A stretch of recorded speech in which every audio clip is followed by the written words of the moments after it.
বন্ধুরা দেখো আমি ব্রেড পকোড়া বানাতে চলে আসলাম। অনেক দিন পরে এটা বানিয়েছি, অনেক দিন থেকে এটা খাবার ইচ্ছে ছিল। তো ব্রেড যখন ছিল ভেবেছি চলো সবার জন্যই বাড়িতে বানিয়ে নিই, করে নিই। তো দেখো আলুটাকে সুন্দর করে ভেজে নিলাম, সিদ্ধ করে নিয়েছিলাম, ভেজে নিয়ে তারপর ব্যাটারটা তৈরি করে নিলাম।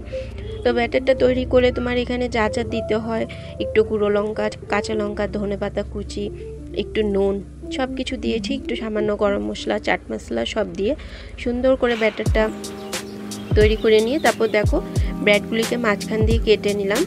কেটে নিয়ে সুন্দর করে এখন এগুলিকে সব করব, কারণ ঘরে তো আমরা অনেক কয়জন আছি, 5-6 জন।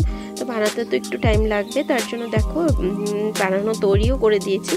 তো এটাকে দেখো আমি কিভাবে করছিলাম, এটা ভিতরে ঢুকিয়ে দিলাম, ব্রেডের মাঝখানে ঢুকিয়ে দিলাম। তারপর আরেকটা যেটা ব্রেডের টুকরো আছে ওটাকে আমি সুন্দর করে ঢেকে দিলাম। ঢেকে দিয়ে তারপর ওই যে ব্যাটারটা আছে ওটা আমি ওখানে লাগিয়ে সুন্দর করে 2 পিস লাগিয়ে সুন্দরভাবে লাগিয়ে নিয়েছিলাম, যেন সুন্দর করে লাগলে কি তোমার ভাজবো যখন তখন জিনিসটা মচমচা হবে আর খেতেও ভালো লাগবে। আর দুইও সাইডে যদি না লাগে, এক সাইডে লাগে, তখন আর ভালো লাগবে না জিনিসটা।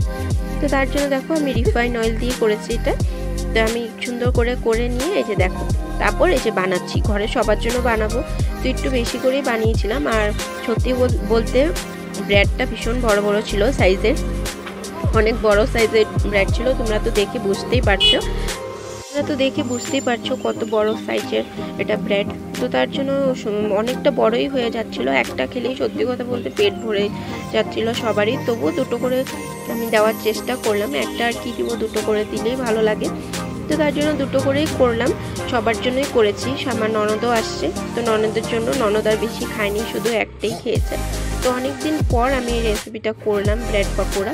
এমনি সাধারণত দোকান থেকে আমরা চট করে কিনে খেয়ে বানানো হয় না, তার জন্য দেখো ভেবেছি যখন ছিল ব্রেড আমি বানিয়ে নিই, ঘরে সব কিছুই আছে, শুধু এগলি বলো ঘরে বানাতে একটু জাস্ট একটু খাটনি হবে, সব কিছু তৈরি করে করতে হবে, এইটাই, আর বেশি কিছু নয়। এমনি তো ঘরে যদি বানিয়ে খাই এটা তো কোনো খারাপ না, বরঞ্চ আমাদেরই ভালো।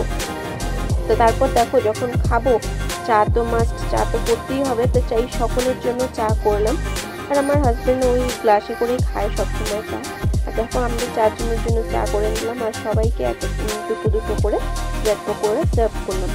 তো কেমন লাগলো আমার এই রেসিপিটা, আশা করি যদি ভালো লেগে থাকে সাপোর্ট করো। আর দেখো খুবই সুন্দর হয়েছিল আর মচমচা হয়েছিল একদম খেতে। আমি এখানে বলতে ভুলে গেছি, আমি একটু সুজিও দিয়ে নিয়েছিলাম। সুজি দিলে আমি নাকি শুনেছি একটু মচমচা হয়, খেতেও ভালো লাগে, তার জন্য আমি সুজি ইউজ করেছিলাম এখানে সামান্য একটু।